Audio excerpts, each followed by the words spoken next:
We think you should know that Imperfect Heroes podcast is a production of Little Hearts Academy USA. You're listening to episode 136 of Imperfect Heroes, Insights into Parenting, the perfect podcast for imperfect parents looking to find joy in their experience of raising children in an imperfect world. And I'm your host, DJ Stutz.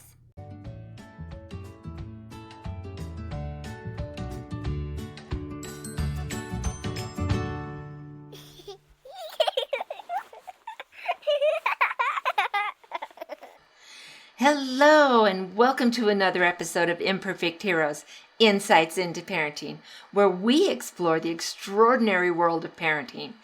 I'm your host, DJ Stutz, your go-to early childhood specialist. I'm your podcaster, I'm an author, and I'm the happiest parent coach you will ever meet. There are some changes coming this year to the podcast and to my coaching business, which is Little Hearts Academy USA, and you will be able to learn more about them as the year goes on. The first change, though, begins today, and this year we are adjusting our focus just a little bit to be more specific. And this is something that has been very close to my heart, and I've been pondering on it for a while. And so we are going to be spending time helping each other just laser in on using values and morals as we work to raise independent and kind and successful children. And so you are going to be hearing more from me, and I would love to have some of my listeners on the show as well to discuss just the day-to-day joys and challenges of raising these little gifts from God that sometimes feel more like porcupines in a balloon factory. So keep listening and share with your friends. And if you would like to be part of the show, you can always just leave a comment down below, or you can email me at djstutz@littleheartsacademyusa.com, and that link is down in the show notes. And I'd love to hear from you if you would love to be a part of the show. All right, well, this month's focus is on fostering love and how that affects the development of your kids in childhood. And so feeling loved and having those early experiences in early childhood really does have a huge role in shaping your child's sense of well-being.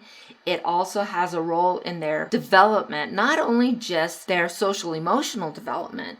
It also has an effect on their cognitive development.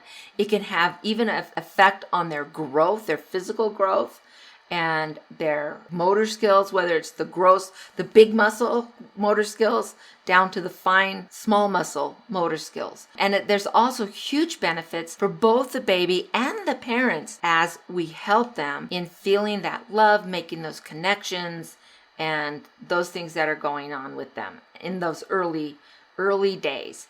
There is such an important piece that I think before they can actually feel love and understand what love is. I mean, think of a baby as it just comes out of the womb. What does it know about love and what love is? It does very quickly, though, know about safety. Am I safe? And when they feel safe, then they are free to start understanding and getting those feelings of being loved.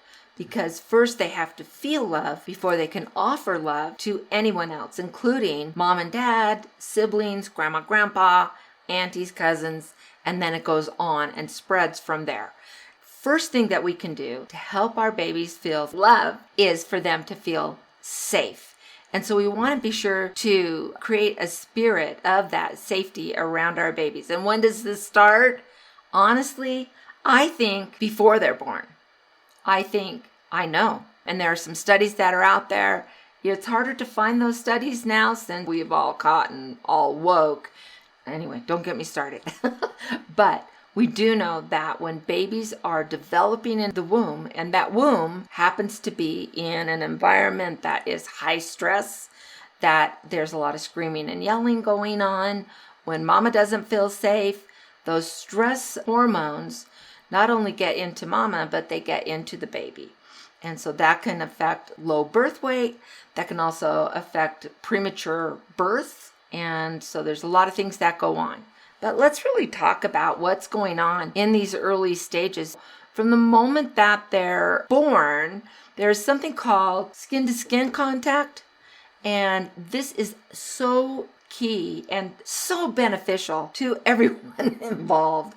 So the baby's born, and one of the first things that they'll do, they'll clean them up, make sure they're breathing, get all of those key things done, and then right away, right to mama's chest. And that it's skin to skin. So mama doesn't have anything up here, baby doesn't have anything on, and then we wrap them up, make sure they're safe and warm, and that is such an important time. This is moments after birth. But daddy can get in on this too. Right? Within that first hour or so, if they can spend time skin to skin with both mommy and daddy, they are going to be developing those foundational early relationship foundations. That was a lot of foundation words there, but you know what I mean. So I will tell you about my middle daughter, Rocky, and some of you might have heard this story before. Okay, it's a great story. But her first child, Sylvan, was a couple of days overdue. She went in for her checkup and all her fluid was gone. And so the doctor said, yeah, we're just going to send you to the hospital. We are going to start you because you kind of need that fluid. And he said, no problem. I don't expect any problems, but we're just going to get you started. So we went to the hospital. I happened to be in town, of course. And so we went in. Peter, her husband, came and they got her started.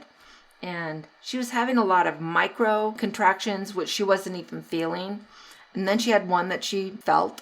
And wow, that was kind of exciting. And then the second one hit. And Peter noticed that the baby's heart rate had gone significantly down during the contraction. And he looked at me and he said, is the baby's heart rate supposed to be doing that? And he didn't even get that sentence all the way out, and a nurse was in the door. And she said, oh, hey, let's check some things out. And so she had Rocky moving around, and they tried a few things. And she said, yeah, let's get some more people in here. And I mean, bam, within seconds, I think there were like 9 people in the room. Peter and I just stood by the wall as tightly as we could to make room for people to do what they needed to. Again, within less than a minute, someone had opened the door. There was a doctor walking by. They grabbed him, said, we need you in here right now. He came in and they were looking at it and said, yep, we're moving her now. And so they put her on a gurney and put her on oxygen, and she was just scared. Her eyes were huge. And she looked at me, and they're starting to roll her out. And I said, you're okay. The baby's going to be okay. We're fine. You're fine. And they wheeled her out. And honestly, it was like something on a TV show. You know, they're running down the hall, and they're holding the bag and shouting orders. And it was just so surreal. So we're following, and they stopped us right at the doors to the surgery rooms. And they said, Peter and DJ, we're going to stop you here as we assess what we're going to do. Peter, let's go ahead and get you in some scrubs in case they let you in. That was a sign. Okay. So he went in, changed, and then came out.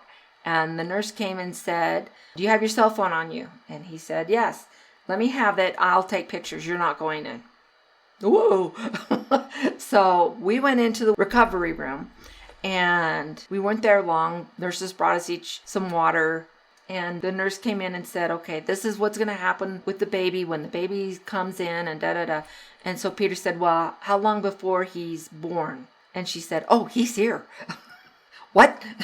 It was so fast. From the time of that second contraction to his birth was less than 10 minutes. And so they knocked her out so they could do the C-section quickly. They actually nicked his head because there was no fluid in there to be a buffer or whatever. And so not long, they brought them both in. So they had been able to knock her out, but they didn't have time to give her any pain medication. So when she woke up, full on felt everything that they had done to her body, the cutting her, the whole thing. And so she woke up and she was like, ugh, feeling everything. So they brought in Sylvan, they brought in Rocky, and they were having to attend to her medically just because of the pain and the quickness of everything. And the nurse said, "Oh, I see that you are down for skin to skin." And Peter said, "Yes, we'd put that down." And she said, "Well, we've got to tend to her. She can't do it right now. Do you want to do it?" He says, "I can do that?" Oh, yeah. His shirt came off so fast. And they brought this little baby, and he held him, and they wrapped him up. And here's Peter, Daddy, holding this brand new infant, doing that skin to skin contact. And I will tell you that Sylvan's 8 now, and those two are buds. They are so tight. And I think it's more than just that. He's a very patient dad. He involves Sylvan in basically everything. But those two are so tight and so close. And so I do believe that skin to skin, spending that time, having time with both mom and dad, being able to invest in that experience really does make a difference for both baby and the parents. We do know medically that for mom, having that skin to skin contact, moms that do that actually recover faster. Their milk comes in stronger and faster. The babies actually recover from that. It's pretty traumatic being born. That's a busy business. And so the babies actually do recover faster. They do better with their scores if they have that skin to skin contact. And so it's good for everybody all around when that happens. And you can continue that skin to skin contact frequently throughout that first year of life. And that's going to help bond them. Even older siblings can do it too. And there's a bond that will be created with that. So it's getting them off to a really great start at the beginning, and that feeling of safety and security, which is really what we need our kids to have as they're growing up so that they can feel loved. If they don't feel safe, they're not going to feel loved. That's just kind of how it works. So let's talk about further strategies that we can use with our little guys. So we really want them when they're those babies and in their infancy, that frequent eye contact, singing to them, smiling, cuddling them, all of that is just so important. And there was a study done with a mom, and I watched this when I was in college, where they had the baby and she was just deadpan in front of the baby. No emotion, no reaction, just very deadpan. And the baby wouldn't look at her. The baby was looking anywhere but at her. And then she started opening up and she smiled, eye contact, and she was cooing. And the baby looked right at her and responded and started moving in a very excited and positive way. And you could just see a whole difference in the aura of the baby. And then she stopped, went back to the deadpan, and the baby turned around again and wouldn't look at her, looked away. And so just that eye contact and that smile and that loving attitude as you're just even looking at the baby is going to make a huge difference. But time cuddling and singing and just relaxing and enjoying that baby is going to give them that sense of safety. Now, you and I both know all babies cry, and they don't always cry during the day. They cry at night too, right when you need to sleep. Or when you need to get other things done, they're going to cry. And so it's really important that you don't let that get to you. And that when you're dressing the baby, you've taken a breath, go get a drink of water or whatever it is that, not the alcohol yet.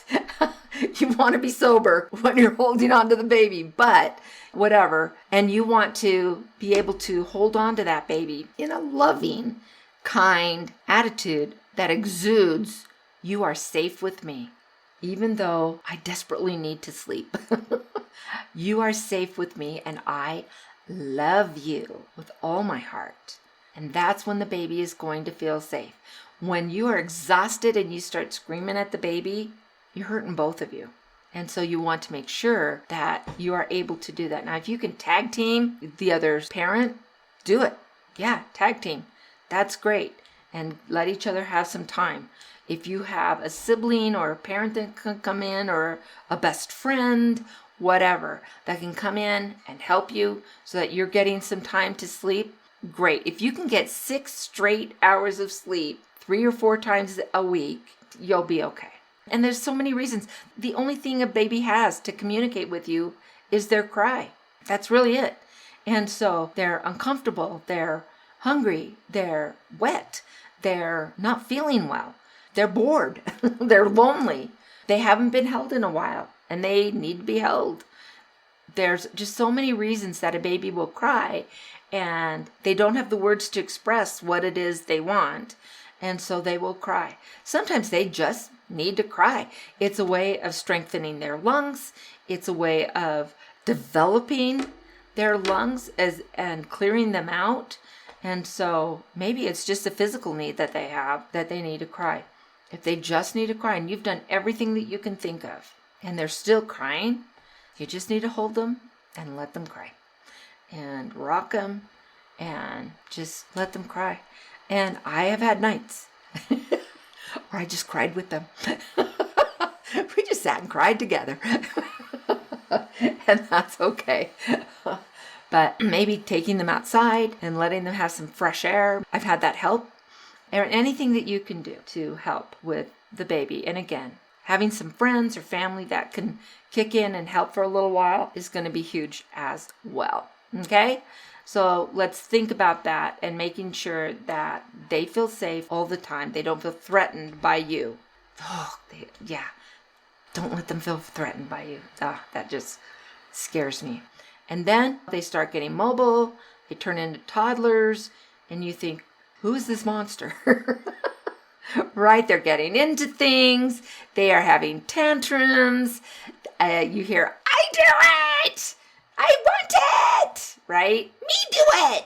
Yeah, all that stuff. You're going to start hearing that. And it's a bit of a pain.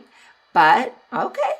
That's where we are. So that's where we're going to deal with, right? We don't need to be threatened because all of this is developmentally appropriate.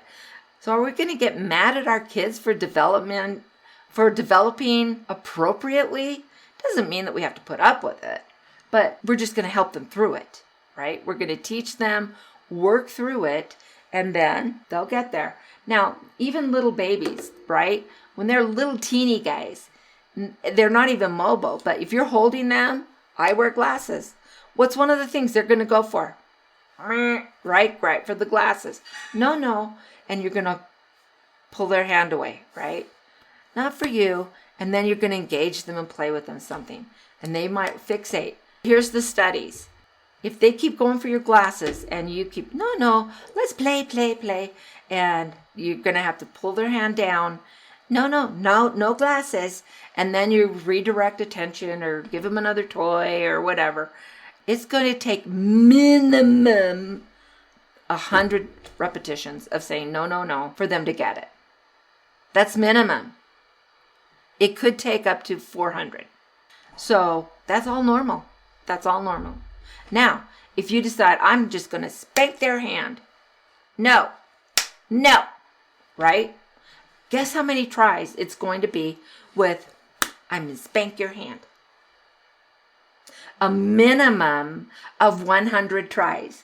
So anywhere between 100 to 400. Oh, same. Which one's going to benefit your relationship with your child?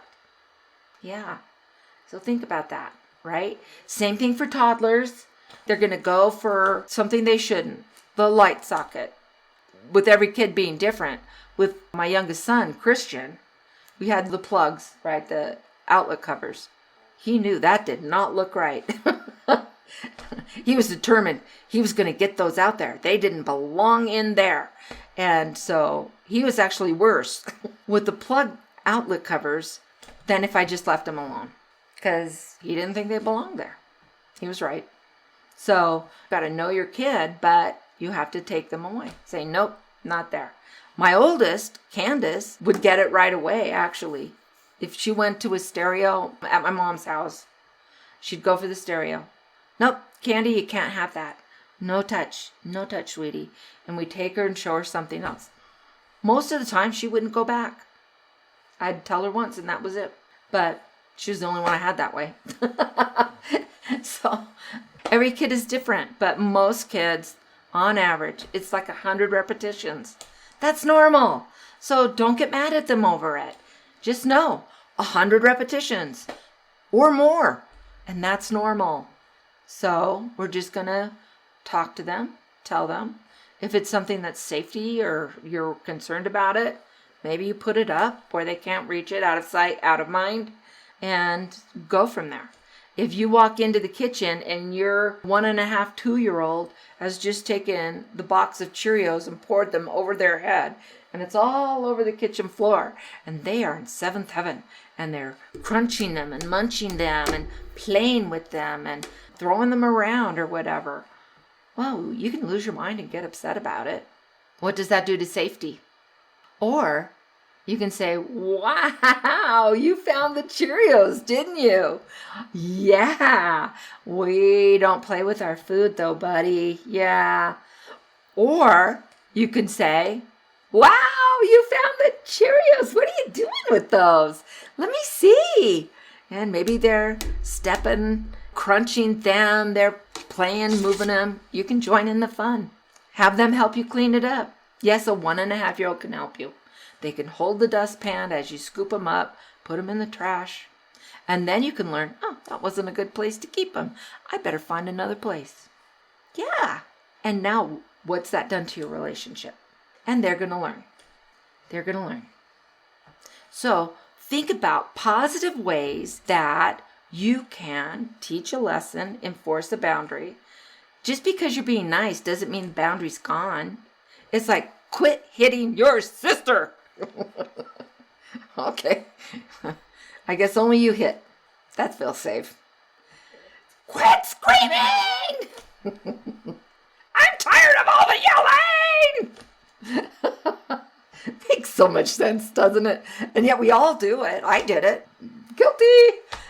And then you realize how silly it was. Okay. So really think about that. Think about how you're going to reinforce your boundaries. Do you have routines in place so that they know, oh, after dinner we do this. After this we do that. Whatever the routine is. When I come home from school, I put my backpack here. I would suggest that you have playtime after school so that they are getting their movements out. They've been in school all day. And so have playtime. Join in with them. Or just send them in the backyard. Go. Have fun. Enjoy yourself. Go play in the backyard. Build something. And then they can come and do their homework. But they need that time to oxygenate their brain. And they'll do much better. They'll do much better with the homework if they've had some playtime before. And then you get to a point where they're going to dance or karate or soccer or whatever. And I'd be careful not to overschedule them. But have fun with them. Enjoy and be supportive. And then talk to them about being kind. And this is how we show love. Does your brother feel safe when you're doing that? Does your sister feel safe when you're doing that? Yeah. So there's a lot of ways to do that. I don't have time to go over all of it in this, but we can talk further if you want some more information. I've always loved talking to my listeners and my parents, and I love it. But there's so many ways that you can make your kids feel safe. But the key is, are we smiling at them? Are we engaging with them in positive ways when they're very little? The things that happen in that first year of life is going to set the tone for so many things the rest of their lives. Things that they have no memory of. Are you arguing with your spouse, with the child in the home? I don't care if they're asleep. They're picking it up. Oh, they're just a baby. They don't know. They know. And their body, their mind, their muscles will remember all of that. All of that. What kind of music do you want to have in the home? That's going to set a tone for it too. Sorry, guys. It is. And there's fun, positive music that is encouraging and fun to have. But is it screaming and yelling music? Save that for later. But if they're in the house, they're going to pick up on it. If there's yelling and arguing and screaming, they're going to pick up on that. And there are studies that are done that children who are, even in that first month of life, are exposed to trauma.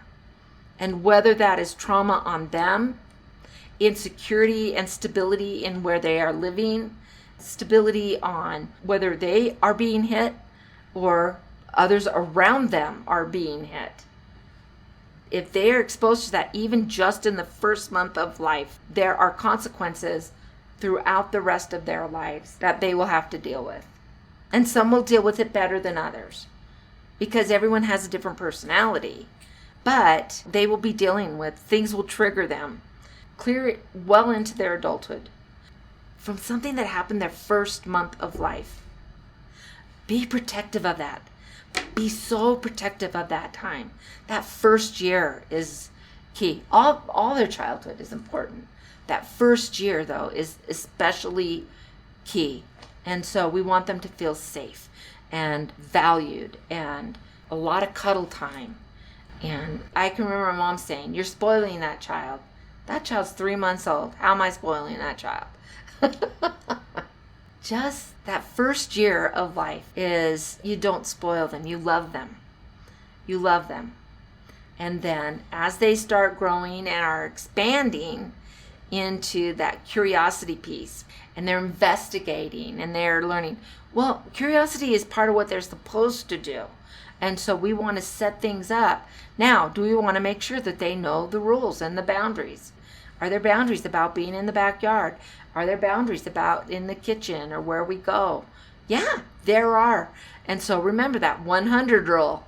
And so you're going to have to redirect them many times. The best way to redirect them is to redirect them and engage them in something else to get their mind off of what that is, whether it's the stereo or your glasses or your phone or whatever. But have something else to grab their attention and their interest as you are redirecting them. But you're going to say the words, "No, we don't touch that. No, that's not for you. This is for you, but that's not for you. Let's play with this." Yeah. You want to make sure that we're setting boundaries, we're consistent with the boundaries, and we're setting them through love and kindness. And that's what they'll learn. One way that you can tell how you're doing with this is watch how they are with their dolls, with their siblings, with their friends. Okay? So sometimes, even if you're like sweetie parent and you're being extra permissive, whatever you want, "I want this now." "Oh, you've got it, sweetheart." You may be feeding into that. Self-absorbed, bullying, impatient, can't wait, entitlement. You could be feeding into that. And so you may hear them start bullying and stuff and yelling at friends and dolls and whatever, even though you don't yell. But you supported that personality style. Other times, if you're if you're yelling a lot or you're spanking or whatever, and you watch them with their dolls, they're treating them the way they hear you. Okay. So just watch how they are interacting and see, "Oh, how am I doing?" And then correct it. Well, another way that your kids are going to really feel loved, and this is more as they get older, I would say in the, maybe preschool on up, even into teenagers actually, but is when you're upset. Have you ever done this? I've done this. And you're really upset or you're really intense on something. Something's happened and you're really intense or you're really angry about how something happened or how it went. And so you're talking to them and all of a sudden you realize, I am yelling. When did that happen? When did I start yelling? I am like really yelling. You can keep yelling. That's a choice. Or you can say, wait. When did I start yelling? I'm yelling. And your kid will be like, yup, you're yelling. And say, all right, take a breath. I still need to talk to you, but I need to talk to you, not yell at you. Give me a minute here. Take a breath. Maybe I need to get a drink of water. Let's go. Come with me. You probably need a drink of water too. And go that way. If they see you correcting yourself, maybe they're yelling back at you. Maybe that's what started you yelling, is they were ramping it up, and so you felt like, I have to equal that energy. Well, all that's going to do is make more energy. You're only going to calm that down if you're calmed down. You're still saying the things you need to say, but you're not yelling. And really, what you need to do if they're that upset is listen until they're done talking. And then you're going to say, okay, this is what I heard. And even if they're upset, you're not going to be, right? So that's something that you can do. And they see you do that. They see you stopping. They see you regulating yourself. And they see you respecting them to the point that you're saying, whoa, I did not mean to yell at you. I value you too much. That is not the way for me to treat people I love. So let's start again. Let me hear what you had to say. What were you saying? Right?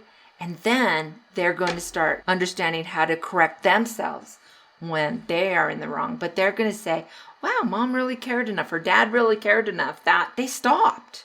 Because if you're yelling, they're not learning anything. All they're thinking about is, how do I make them stop? They need to get away. I need to get away. Somebody has to get away. I want the yelling to stop. That's all that's going through their mind. I'll say whatever you want me to say. I will agree to whatever you want me to agree to. I won't do it, but I'll agree to it so that you'll stop yelling and go away. That's all that they're doing. So think about how you're addressing them. Are you addressing them like they're someone you love? And I know that there are challenges in raising kids. Of course, they're meant to be challenges. They help us grow. That's part of it, right? So let's talk about doing the things that are going to make them feel loved, that are going to make them feel like they count, that's going to help them understand I have boundaries. There are ways that you treat people that you care about, and you don't cross certain lines. We can talk more about that if you're interested. I would love to talk to you. It would make my day to talk to you. I love it when I'm talking to my parents. So if you are interested and would like to spend some time talking with me, I would love to have that happen. So down in the show notes, there's a couple of things that you should know. There's a link to my calendar. And if you really would like to, all of my listeners get a no-cost 50-minute conversation with me, and we can take that wherever it needs to go. And issues you're having, questions you have, I am more than happy to spend that time with you. And another thing is down in the show notes is the link to my email. And so if you have some questions or want to contact me on anything, or you're unsure about having that conversation, you can always email me. It's djstutz@littleheartsacademyusa.com. You'll see right there, Little Hearts Academy USA. That's the name of my company. And so that's it, littleheartsacademyusa.com. And you can email me, and I always get back to my listeners who email me, and it's me, not anybody else. So it's just us. So those are a couple of things that you can do. If you have more questions, would like to talk further, we're here. And I have a lot of really good answers, and I have fun. And I just believe that parenting is difficult, but it's also joyful. And we are meant to be joyful in the things that we do, in the lives that we live, and the lives that we create. And so I am here to help you with that. And the truth is, nobody has all the answers. In raising kids, we know every child is different, just like every parent is different and every family situation is different. But having someone on your side that has the education and the experience that can offer maybe another point of view, that includes finding joy, that includes looking at your child's strengths and your own genius. You have your own genius, things that you're really good at, and let's celebrate that. And then let's use that as you start navigating these crazy waters of parenting. And so if you are ready for a little help or support, or just you need someone who just has your back, you're probably ready for a parent coach, and I would love to be that parent coach. So just click on a link or two or whatever it is. And now before you move on to the next great thing that's happening in your life, whether it's playing with your kids or folding that last batch of laundry or getting back to your work, would you please just hit the follow button to make sure that you're getting in on all the amazing episodes that we're doing each week. We drop a new episode every Monday. And then also, if you like what you heard in today's podcast, would you be sure to rate and review and just tell a friend about us? It's so easy, but it also helps us to reach more families and to help more families that are out there. And you can always find us also on YouTube and Rumble. We're good for that. And next week, we are continuing with our theme of teaching our children about love and making sure that our kids are feeling loved all the time and that they understand about the different types of love that are in our life. You know, love for mom and dad, for our family. We can have love for our teacher. How many times have I had my students tell me they love me? But that's different than the love that we have for family. And so even that they can feel loved when they're in trouble or times when they feel like they're just unlovable. We've all had times like that. But we want to make sure that we are tuned into that so we can make sure that they are feeling loved in those crazy times. So until next time, guys, let's find joy in parenting. We'll see you.